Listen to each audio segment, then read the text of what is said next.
Now, today's topic is admission of partner. Sixth problem, advanced accounting, partnership account 1. Sixth problem we are doing. So, admission of the partner. अभी तक fifth problem तक जो देखिए अपन fluctuating and fix capital का था, profit and loss appropriation account बनाना रहता था, उसमें partners current account, partners capital account बनाना रहता था। अब यहाँ से डिफरेंट टॉपिक है अपने को, जनरल एंट्रीज रहते इसमें, रिवैल्यूएशन अकाउंट रहता, partnership capital account, balance sheet, 4 steps रहते इसमें, ठीक है। So the following was the balance sheet of Vidyananda Chary and Suresh, दो पार्टनर्स है, विद्यानंदा सुरेश दो पार्टनर है। इन लोगों का प्रॉफिट शेयरिंग रेशियो 3:2 है। ये इन लोगों की बैलेंस शीट थी 31 दिसंबर 2005 को। अब लोग क्या कर रहे हैं, एक न्यू पार्टनर को जो है सो एडमिट कर रहे हैं। श्रीनिवास बोल के एक पार्टनर है, ये बिजनेस में उन्होंने 1 जनवरी 2006 से सपोज उनको एडमिट कर रहे हैं। अब यहाँ पर Srinivas was to be given 1/3 of share of profit, profit जितना भी होता उनको 1/3 शेयर जो है सो श्रीनिवास का है। And was to bring 25,000 as his capital. जब बिजनेस में एक न्यू पार्टनर आता ना, तो ये ओल्ड पार्टनर्स उनको कुछ अमाउंट इन्वेस्ट करो बोलते, the amount invested by that new partner is called as capital. तो श्रीनिवास को कितना कैपिटल लॉ बोल रहे लोग, 25,000। और जो है सो गुडविल, गुडविल बोले तो क्या रहता, ये लोग इतने दिन से बिजनेस रन कर रहे, तो जो भी फेम रहता ना मार्केट में, तो वो एज ए गुडविल ये लोग जो है सो न्यू पार्टनर को लॉ बोल रहे 10,000 रुपीज़। अब यहाँ पर ये जो ओल्ड बैलेंस शीट है, इसमें क्या करते हैं, न्यू ओल्ड पार्टनर्स जो है ना, इसमें कुछ चेंजेस करते, ठीक है। According to the companies act वो रूल है कि जब भी एक न्यू पार्टनर एडमिट होता, तो ये लोग जो है सो ये ओल्ड बैलेंस शीट में कुछ चेंजेस कर सकते। एसेट्स चेंजेस बोले तो क्या रहते हैं इसमें, एसेट्स या तो डिक्रीज करते या इंक्रीज करते, लायबिलिटीज को या तो डिक्रीज करते या इंक्रीज करते, ठीक है। ये एसेट्स लायबिलिटीज को या तो इंक्रीज या डिक्रीज, एसेट्स को या तो इंक्रीज या डिक्रीज, ये चेंजेस जो कर रहे हैं लोग एसेट और लायबिलिटीज में, वो अपन जो है ना रिवैल्यूएशन अकाउंट में लेते, ठीक है। तो रिवैल्यूएशन अकाउंट में क्या आता, एसेट्स अगर डिक्रीज हो रहे तो डेबिट में लेने का रहता रिवैल्यूएशन अकाउंट में, और लायबिलिटीज इंक्रीज हो रहे तो डेबिट साइड में, ठीक है। ये एसेट्स डिक्रीज हो रहे तो, लायबिलिटीज इंक्रीज हो रहे तो क्रेडिट साइड में क्या आता, एसेट्स अगर इंक्रीज हो रहे तो क्रेडिट साइड में, लायबिलिटीज अगर डिक्रीज हो रहे तो डेबिट साइड में। आप ये एसेट्स और लायबिलिटीज को देख लो, अगर लायबिलिटी के साइड में लायबिलिटी इंक्रीज हो रहा तो डेबिट में लेना, ठीक है।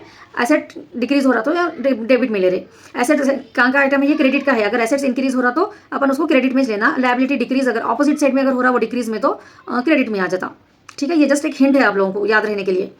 तो अब लोग क्या चेंजेस कर रहे हैं, देखिए, that the value of stock and plant were to be reduce, reduce बोले तो कम कर दे रहे थे लोग स्टॉक को और प्लांट को, प्लांट एंड मशीनरी को, स्टॉक को 10% से रेड्यूस कर रहे। तो 10% जितना भी आता है, स्टॉक का 10% कितना था 20,000, प्लांट एंड मशीनरी का 10,000, 5,500। एसेट्स डिक्रीज हो रहा तो कहाँ लेते बोले हम अभी आपको, डेबिट साइड में। तो एसेट डिक्रीज हो रहा डेबिट साइड में लेना, स्टॉक 10% निकाल के 2,000, plant and machinery 5,500 debit side में। Building account was to be appreciate, appreciate माने इंक्रीज हो रहा, एसेट अगर इंक्रीज हो रहा तो कहाँ लेना है अपने को, क्रेडिट साइड में। 20% से बिल्डिंग कितना था अपने को पहले 5,000 था, 20% निकालना है इसका 20/100, ठीक है। तो 10,000 आता, ये कहाँ लेना रहता अपने को, रिवैल्यूएशन अकाउंट में क्रेडिट साइड लेना रहता। That the provision of 5% was to be credited in sundry debtors के ऊपर प्रोविजन बोले तो डेटार्स की वैल्यू रिड्यूस हो रही, सो 5% जो है सो निकाल के अपने को डेबिट साइड लेना है। किस प्रोविजन किस पे निकालते हैं हम, डेटार्स पे। 10,000 का 5% 500 होता, उसको भी डेबिट साइड में लेना है। That the goodwill amount was to be withdrawn by the old partners. अब ये हर प्रॉब्लम में आपको गुडविल के कंडीशंस रहते हैं वो रिमेंबर करना रहता, ठीक है। अब ये प्रॉब्लम में क्या बोल रहे हैं अपने को, गुडविल जो भी लाए ना न्यू पार्टनर 10,000 रुपीज, वो ओल्ड पार्टनर विड्रॉ कर ले रहे, मतलब ले रहे लोग पैसे उसके। ड्राफ्ट जनरल एंट्रीज बनाना है अपने को to give effect to the above arrangement and prepare the opening balance sheet बनाना है फर्म की, ठीक है। इसमें रिवैल्यूएशन अकाउंट नहीं रहता, लेकिन रिवैल्यूएशन अकाउंट भी अपने को मालूम करना रहता। It's clear with the question. Now सीधा जनरल एंट्रीज। अब जनरल एंट्रीज के लिए देखिए, या क्वेश्चन देखना पहले, ये जनरल रिजर्व जो भी रहता ना, ये लोग ओल्ड पार्टनर डिस्ट्रीब्यूट कर देना रहता। सो जनरल रिजर्व अकाउंट का ये अमाउंट की फर्स्ट एंट्री रहती है अपने को, जनरल रिजर्व 30,000 है, इन लोगों के 3:2 में डिस्ट्रीब्यूट कर देना।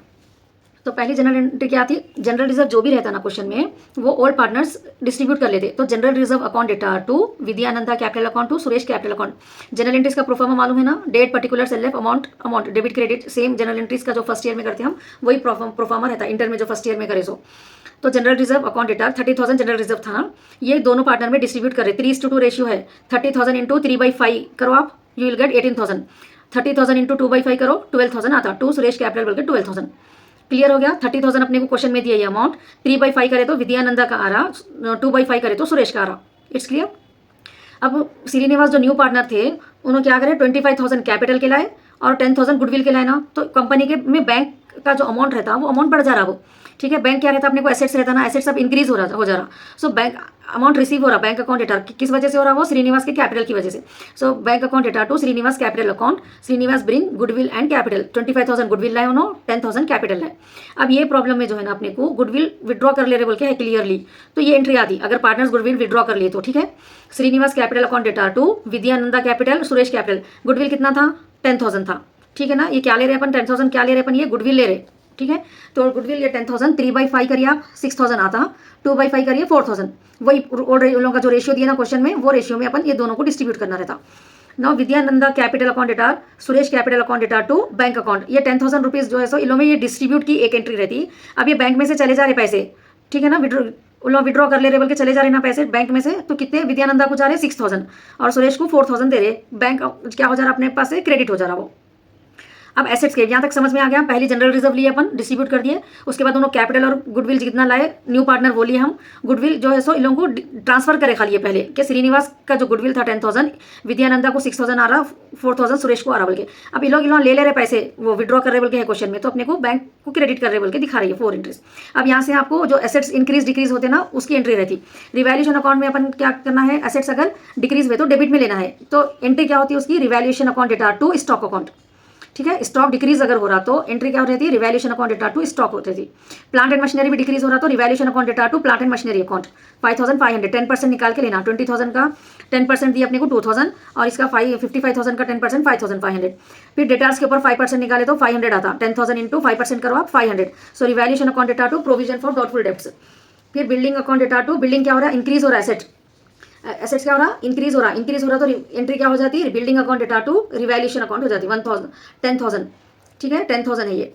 नेक्स्ट ये एंट्री आपको revaluation account, no revaluation account का प्रोफार्मा पर्टिकुलर्स अमाउंट, ठीक है।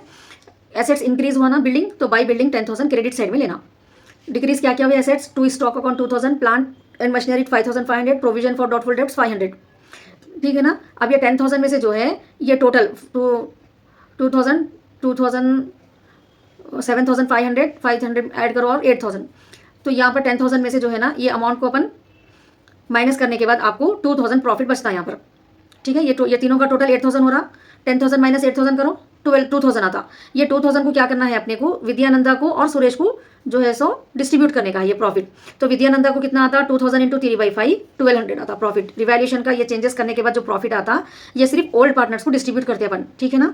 सो विद्यानंदा को 1,200 आ रहा, सुरेश को जो है सो 2,000 इंटू 2/5 करे तो 800 आ रहा। अब ये आने के बाद जनरल एंट्रीज में और एक एंट्री लिखना रहता अपने को, revaluation account debtor to Vidyananda to Suresh. Revaluation account में डेबिट साइड में 2,000 अमाउंट डालना और क्रेडिट साइड में विद्यानंदा का ने 1,200, सुरेश के पास 800, ये एक एंट्री ऐड होती वहाँ पर। It's clear. अब इसका टोटल दोनों तरफ 10,000 आ जाता, ठीक है ना। क्या करते हैं अपन रिवैल्यूएशन अकाउंट में, एसेट्स अगर इंक्रीज हो रहे, अब ये प्रॉब्लम में लायबिलिटीज कुछ भी नहीं दिए, ठीक है, आप लायबिलिटीज से कंफ्यूज मत हो, only assets is given. Assets यहाँ पर इंक्रीज हो रहे तो अपन क्रेडिट में ले लिए, ये 3 एसेट्स जो है ना डिक्रीज हो रहे अपन डेबिट में ले लिए, ठीक है। ये क्रेडिट में से ये डेबिट को माइनस करे, जो भी प्रॉफिट आया ये दोनों पार्टनर्स में डिस्ट्रीब्यूट कर दिए, 3/5 एक को, 2/5 एक को। It's clear. नाउ नेक्स्ट अपने को पार्टनर्स कैपिटल अकाउंट बनाने का है। पार्टनर्स कैपिटल 2 पार्टनर्स है, तो पर्टिकुलर्स 2 पार्टनर्स के जो भी नाम रहते हैं विद्यानंदा सुरेश, पर्टिकुलर्स विद्यानंदा सुरेश। अब ये बाई बैलेंस ब्रॉट डाउन बोल के क्वेश्चन में इन लोगों को ऑलरेडी जो ओल्ड बैलेंस शीट में पार्टनर्स का जो कैपिटल रहता ना, वो कैपिटल ले लेना यहाँ। देन जनरल रिजर्व डिस्ट्रीब्यूट कर देना, फर्स्ट जनरल एंट्री में अपने को जो भी अमाउंट रहता ना वो ले लेना है यहाँ पर। उसके बाद इन लोगों को जो ड्यू है ना, श्रीनिवास कैपिटल जो लाए गुडविल बाई श्रीनिवास कैपिटल, विद्यानंदा को 6,000 आया, सुरेश को 4,000 आया वो, और रिवैल्यूएशन का प्रॉफिट यहाँ पर अभी जो प्रॉफिट आया ना 1,200 और 800 वो। देन इन लोग गुडविल डिस्ट्रीब्यूट विड्रॉ कर ले रहे, तो ये सेम अमाउंट भी डेबिट साइड में आता अगर विड्रॉ करे तो। 3 कॉलम कैश बुक में कॉन्ट्रा एंट्री आता है, सेम वैसा रहता, गुडविल एक बार अपने को क्रेडिट में लेना ही रहता, ठीक है। अगर उन लोग विड्रॉ नहीं करे तो ये एंट्री नहीं आती, रीड द क्वेश्चन केयरफुली, ठीक है। अगर विड्रॉ रहा तो टू बैंक बोल के 6,000 और 4,000 इधर आता। अब देखिए विद्यानंदा के टोटल में से ये 6,000 माइनस करो, ये बैलेंस आता आपको, to balance carry down 49,200। Suresh के टोटल में से ये 4,000 माइनस करो 32,800, by balance brought down Suresh Vidyananda 49,200, Suresh 3,200। ये न्यू बैलेंस शीट में कैपिटल जब लेते ना अपन, ये ओल्ड है लेना, अब ये जो आया सो आंसर है वो आंसर लेने का रहता बैलेंस शीट में। Now will see the balance sheet. Balance sheet का proforma liabilities amount assets amount. Balance sheet में क्वेश्चन को आपके सामने रखो आप, कैश एट बैंक, पहले कैश कितना था 5,000 था ना, तो अब 25,000 न्यू पार्टनर लाए सो अमाउंट बढ़ जा रहा है, इसको ऐड करके डाल दो, ठीक है। नेक्स्ट डेटार्स में अगर कुछ भी एडजस्टमेंट करें अपन, रिवैल्यूएशन में कम हुआ सो तो माइनस करके ले लेना। अपन प्रोविजन फॉर डाउटफुल डेब्ट्स 500 मालूम करे थे ना, तो 10,000 में से उसको माइनस करके डालना 9,500। स्टॉक को भी अपन डिप्रिशिएट करे तो माइनस करके डाल देना, 20,000 था स्टॉक पहले, अब डिप्रिसिएशन उसका 2,000 लिए थे ना रिवैल्यूएशन में, तो माइनस करे तो 18,000 आ जाता। नेक्स्ट प्लांट एंड मशीनरी 55,000 था, उसका डिप्रिसिएशन कितना था 5,500, माइनस करने के बाद 49,500 आता। बिल्डिंग क्या हुआ, एप्रिशिएट तो इंक्रीज हो गया बिल्डिंग, तो 50,000 था पहले बिल्डिंग, एप्रिशिएट बोले तो 10,000 ऐड कर दिया उसमें तो 60,000 बिल्डिंग। तो ये एसेट्स का टोटल कर लीजिए 1,67,000 आपको एसेट्स का टोटल आ जाता। अब क्रेडिटर्स अपन कुछ भी नहीं करे तो एज इट इज लिख देना। अब कैपिटल अकाउंट में विद्यानंदाचारी का जो कैपिटल अकाउंट बना है, सो जो बैलेंस आता ना अपन वो लेना 49,200, सुरेश का 32,800, श्रीनिवास, अब ये न्यू बैलेंस शीट में 3 पार्टनर्स आ गए, अब श्रीनिवास का भी कैपिटल आ जाता 25,000। ठीक है, इसका टोटल कर लो 1,67,000 answer. If you have any doubt ask me in the comment box.